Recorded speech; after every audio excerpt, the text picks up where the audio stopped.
adalah saya akan menjelaskan tentang pendekatan behavioral dalam konseling. Aliran behavioral sering disebut dengan aliran perilaku, yang merupakan filosofi dalam psikologi yang menganggap bahwa semua yang dilakukan organisme dari tindakan, pikiran, dan perasaan dapat dan harus dianggap sebagai perilaku. Teori belajar behavioral adalah teori belajar yang menekankan pada tingkah laku manusia sebagai akibat dari interaksi antara stimulus dan respons. Teori behavioral merupakan sebuah teori yang dicetuskan oleh Geek dan Berliner. Kemudian teori ini berkembang menjadi aliran psikologi yang berpengaruh terhadap pengembangan teori pendidikan dan pembelajaran yang dikenal dengan aliran behavioristik. Aliran ini menekankan pada terbentuknya perilaku yang tampak sebagai hasil belajar. Teori behavioristik dengan model hubungan stimulus-responnya mendudukkan orang yang belajar sebagai individu yang pasif. Respon atau perilaku tertentu dengan menggunakan metode pelatihan atau pembiasaan semata. Munculnya perilaku akan semakin kuat bila diberi penguatan. Konsep inti dari behavioral adalah fokus pada perilaku yang dapat diamati dan dipelajari. Teori ini memandang perilaku manusia sebagai hasil belajar dari interaksi dengan lingkungan. Ada beberapa poin penting dari konsep inti behavioral, yaitu yang pertama, perilaku bisa diubah. Jadi, melalui proses belajar, perilaku yang tidak diinginkan bisa diubah menjadi perilaku yang diinginkan. Yang kedua, belajar melalui stimulus dan respon. Teori behavioral menekankan pentingnya stimulus atau rangsangan dari lingkungan dan respon atau tanggapan individu terhadap stimulus tersebut. Yang ketiga, peran penguatan.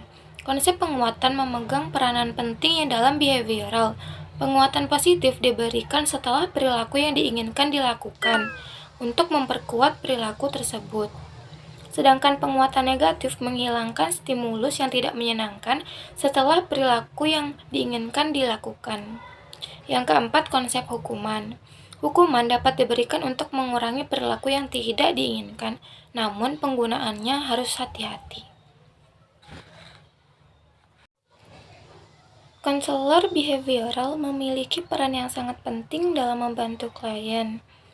Wolf mengemukakan peran yang harus dilakukan konselor yaitu bersikap menerima, mencoba memahami klien, dan apa yang dikemukakan tanpa menilai atau mengkritik. Peran konselor dalam pendekatan behavioral adalah aktif dan direktif. Maksudnya, aktif untuk melakukan intervensi dan membawa konseli dalam perubahan perilaku yang diharapkan. Sedangkan direktif dimaknai sebagai upaya konselor untuk memberikan arahan secara langsung kepada konseli.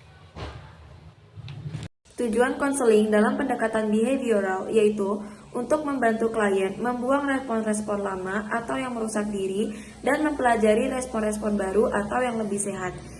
Ini dilakukan melalui pembelajaran baru atau pengeliminasian perilaku maladaptif serta memperkuat perilaku yang diinginkan. Hubungan terapeutik dalam pendekatan behavioral. Hubungan terapeutik ini berfokus pada pembelajaran dan pengendalian perilaku. Di sini, konselor dan konseli berkolaborasi untuk menentukan tujuan terapeutik yang spesifik, mengidentifikasi perilaku yang ingin diubah, serta mengembangkan rencana untuk mencapai tujuan tersebut. Selanjutnya, teknik konseling dalam pendekatan behavioral. Yang pertama ada desensitisasi sistematis, yaitu membantu individu untuk mengurangi kecemasan terhadap suatu stimulus tertentu. Ini melibatkan penggunaan stimulus yang menimbulkan kecemasan dalam keadaan santai, diikuti oleh stimulus yang menimbulkan keadaan santai.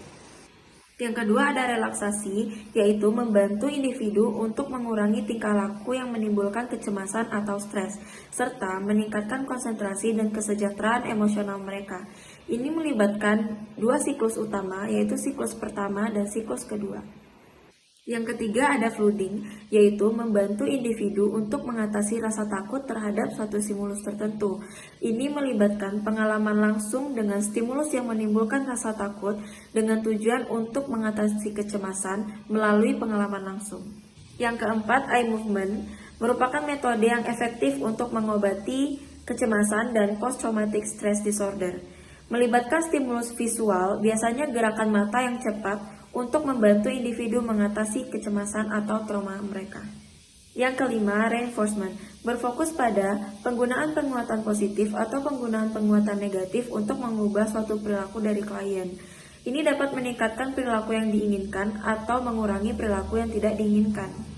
Yang keenam, modeling, di mana klien mempelajari perilaku baru dengan cara mengamati dan meniru tingkah laku dari seseorang yang dijadikan model. Dalam hal ini, konselor berperan sebagai model yang akan ditiru oleh klien. Yang ketujuh, restrukturisasi kognitif, dirancang untuk membantu individu mengidentifikasi dan mengubah pola pikir negatif yang dapat menimbulkan perilaku yang tidak diinginkan.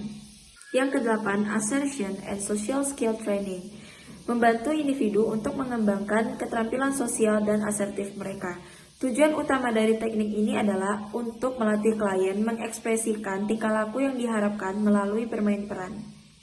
Yang kesembilan, ada self-management program, yaitu mengajarkan klien cara mengelola perilaku mereka sendiri untuk mencapai perubahan perilaku yang diinginkan. Yang terakhir ada coaching, yaitu membantu individu mengembangkan keterampilan dan kemampuan mereka untuk mencapai tujuan pribadi. Baiklah, untuk materi yang selanjutnya akan dibacakan oleh saya, yaitu tentang keterbatasan dalam pendekatan behavioristik. Nah, terdapat beberapa keterbatasan dalam pendekatan behavioristik sebagai berikut. Yang pertama yaitu terapi behavioristik hanya mengubah perilaku, bukan mengubah perasaan. Nah, di mana terapi behavioristik ini hanya berfokuskan pada perilaku seorang individu, bukan melainkan terhadap perasaan juga. Nah, yang kedua yaitu tidak memberikan proses pemahaman, di mana terapi behavioristik ini tidak memberikan pemahaman yang secara utuh dan jelas terhadap suatu permasalahan yang terjadi. Yang ketiga yaitu dapat dikontrol dan dimanipulasi oleh terapis.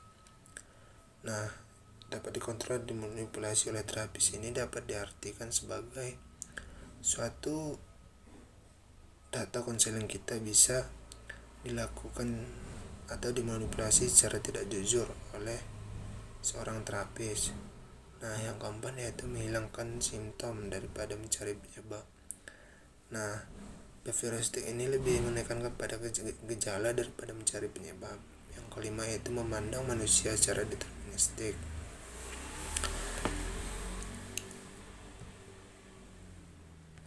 Memandang manusia secara deterministik pada dasarnya ditentukan oleh kekuatan secara irasional, kekuatan alam bawah sadar, dan dorongan biologis. Nah, untuk materi yang selanjutnya itu pembahasan kasus yang berkaitan dengan pendekatan behavioristik. Nah, Pino merupakan seorang yang berasal dari kampung A. Kemudian dia beserta keluarganya ingin pindah pada kampung B. Setelah pindah pada kampung B tersebut, Pino merasa sulit menyesuaikan dirinya beserta keluarganya terhadap budaya serta adat istiadat pada kampung B tersebut yang cakupan aspek sosialnya sangat jauh dari kata kesamaan. Nah, analisis kasus tersebut. Dalam kasus tersebut, maka yang harus diterapkan oleh seorang konselor melalui pengondisian sosiokultural terhadap lingkungan barunya, di mana pengondisian sosiokultural ini merupakan pengondisian terhadap cakupan aspek sosial seperti lingkungan budaya, adat istiadat, dan sebagainya, sehingga Pino beserta keluarganya mampu dapat beradaptasi atau menyesuaikan diri serta menghormati budaya dan adat istiadat di kampung baru tersebut. Sekian penjelasan materi dari saya. Apabila ada kesalahan dalam pengucapan, mohon dimaafkan. Assalamualaikum warahmatullahi wabarakatuh.